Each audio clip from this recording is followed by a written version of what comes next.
সকল প্রশংসার মালিককে, সকল ক্ষমতার উৎসকে। কেউ যেটা পারে না পারে কে, কেউ যেটা দেখে না দেখে কে। সে আল্লাহর দরবারে শুকরিয়া আদায় করে আমরা সবাই পড়ছি কালিমাতুশ শুকর আলহামদুলিল্লাহ। সবাই গলা ছেড়ে দিয়ে আওয়াজ করে পড়ুন, রব্বানা লাকাল হামদ হামদান কাসীরান তাইয়্যিবান মুবারাকান ফীহি ইয়া রাব্বি লাকাল হামদু কামা ইয়ানবাগি লিজালালি ওয়াজহিকা ওয়া আযীমি সুলতানিকা। লাকাল হামদু বিল ঈমান, লাকাল হামদু বিল ইসলাম, লাকাল হামদু বিল কুরআন। বলুন তো আমরা প্রশংসা করলাম কার? সব সময় আমরা প্রশংসা করব কার? কম কম না বেশি বেশি? করলে লাভ না লস? বেশি বেশি যেন আমরা আল্লাহর প্রশংসা করতে পারি। আল্লাহ তৌফিক দান করুক, পড়ি আমিন। আমি সূরাতুল বাকারার একটি আয়াত তেলাওয়াত করেছি এবং বোধ করি আয়াতটি সবার মুখস্থ। আয়াতটির নাম আয়াতুল কুরসি। কি নাম? 255 নম্বর আয়াত, সূরাতুল বাকারা, আয়াত নাম্বার 200। সবাই বলুন, 255 নম্বর আয়াত। মুখস্থ আছে সবার? পড়েন তো, পড়েন। এটা আয়াতুল কুরসি। এটা কোরআনের সবচাইতে দামি আয়াত। 6236টা আয়াতের মধ্যে থেকে সবচাইতে দামি আয়াত এটা। আযমু আয়া ফিল কুরআনিল কারীম, আল্লাহর কোরআনের সবচাইতে দামি আয়াত, the greatest verse in the Quran. Ubai ibn Kaab রাদিয়াল্লাহু তাআলা আনহুকে বিষ্ণু সাল্লাল্লাহু আলাইহি ওয়াসাল্লাম জিজ্ঞেস করলেন, উবাই বলো তো কোরআনের কোন আয়াতটা সবচেয়ে সেরা?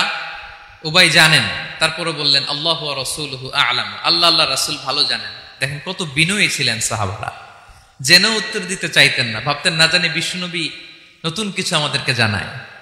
বিশ্বনবী আবার বললেন, তুমি কি জানো কোরআনের সবচেয়ে শ্রেষ্ঠ আয়াত কোনটা?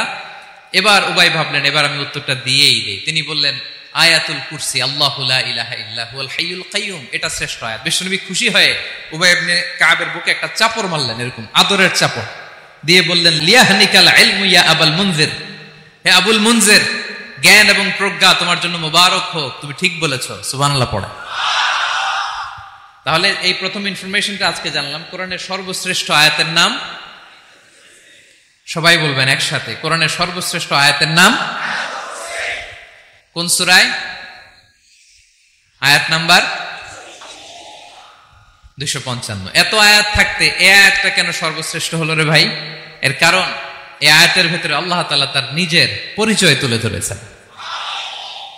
এই আয়াতের ভেতরে আল্লাহ তাআলা তাওহীদের পরিচয় দিয়েছেন, একত্ববাদ, তিনি যে এক, একক। আমাদের রব কয়জন? নাকি দুইজন? তিনজন? কয়জন? আমাদের রব একজন, এক আল্লাহর পরিচয় আছে।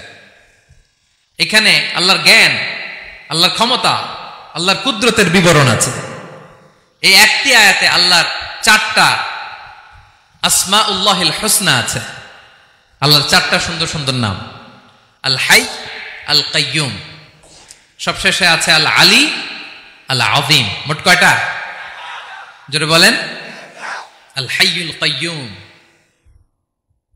2টা, আল হাই একটা, আল কাইয়ুম একটা। ওয়ালা ইয়াউদুহু হিফযুহুমা ওয়া হুয়াল আলিয়ুল, একটা আল আলী আর একটা আযীম। তাহলে মোট আল্লাহর কয়টা নাম আছে এখানে? এজন্য এই আয়াতটা কোরআনের সবচাইতে শ্রেষ্ঠতম আয়াত, আয়াতুল কুরসি। এটা আপনারা পড়বেন। বিষ্ণু ঈসা ইসলাম বলেন, মান ক্বারাআ আয়াতুল কুরসি দুবুরা কুল্লি সালাতিন মাকতুবাতিন লাম ইয়ামনাহু মিন দুখুলিল জান্নাতি ইল্লাল মাউত। প্রত্যেক ফরজ সালাতের পরে যে ব্যক্তি আয়াতুল কুরসি পড়ে তার জান্নাতে যাওয়ার ক্ষেত্রে আর কোনো বাধা থাকে না, একটা জিনিস ছাড়া, সেটা হচ্ছে মরণ, মৃত্যু।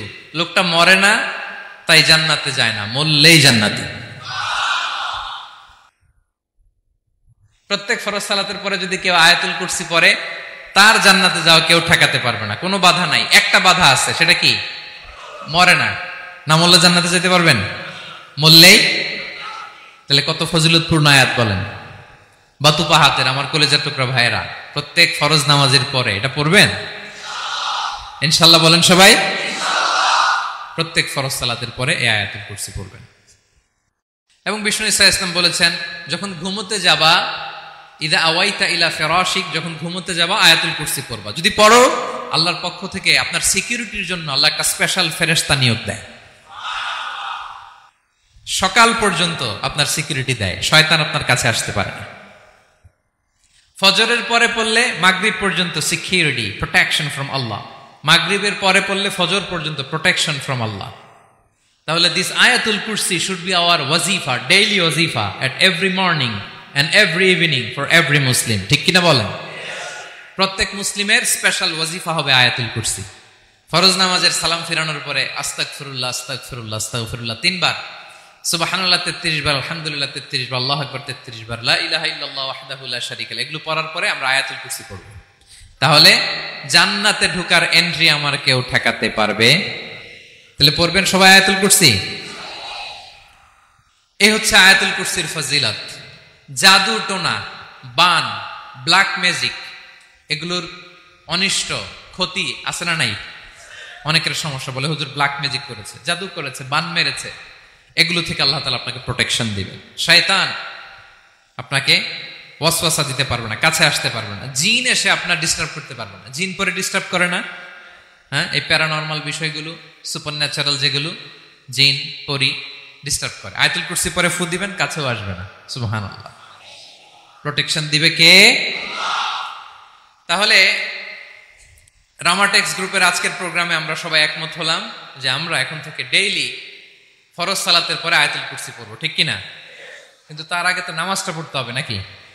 হ্যাঁ, 5 ওয়াক্ত সালাত জামাতের সাথে পড়বেন তো? হাত তুলেন, ওয়াদা করেন আল্লাহর সাথে, বলেন আল্লাহ, হাত তুলে ওয়াদা করলাম 5 ওয়াক্ত নামাজ জামাতের সাথে আদায় করার চেষ্টা করব, তুমি তৌফিক দাও। আওয়াজ করে পড়ুন আমিন। আর নামাজের পরে আয়াতুল কুরসি পড়বেন ইনশাআল্লাহ, বলেন। তাহলে আসুন এই সুমহান আয়াত, কোরআনের সর্বশ্রেষ্ঠ আয়াত, যেটিকে বিষ্ণু ইসা ইসলাম সকাল সন্ধ্যা পড়তে বলেছেন প্রোটেকশনের জন্য, সে আয়াতের তাফসীর আমরা শুনি। সবাই আমার সাথে সাথে আওয়াজ করে পড়ুন, আউযু বিল্লাহি মিনাশ শাইতানির রাজীম, বিসমিল্লাহির রহমানির রহিম। আল্লাহু লা ইলাহা ইল্লা হুয়াল হাইয়ুল কাইয়্যুম, লা তা'খুযুহু সিনাতুন ওয়ালা নাওম, লাহু মা ফিস সামাওয়াতি ওয়া মা ফিল আরদ, মান যাল্লাযী ইয়াশফা'ু 'ইনদাহু ইল্লা বিইذনিহি, يعلم ما بين أيديهم وما خلفهم ولا يحيطون بشيء من علمه إلا بما شاء وسع كرسيه السماوات والأرض ولا يؤوده حفظهما وهو العلي العظيم। পড়েন আল্লাহু আকবার। মুখস্থ আছে সবার?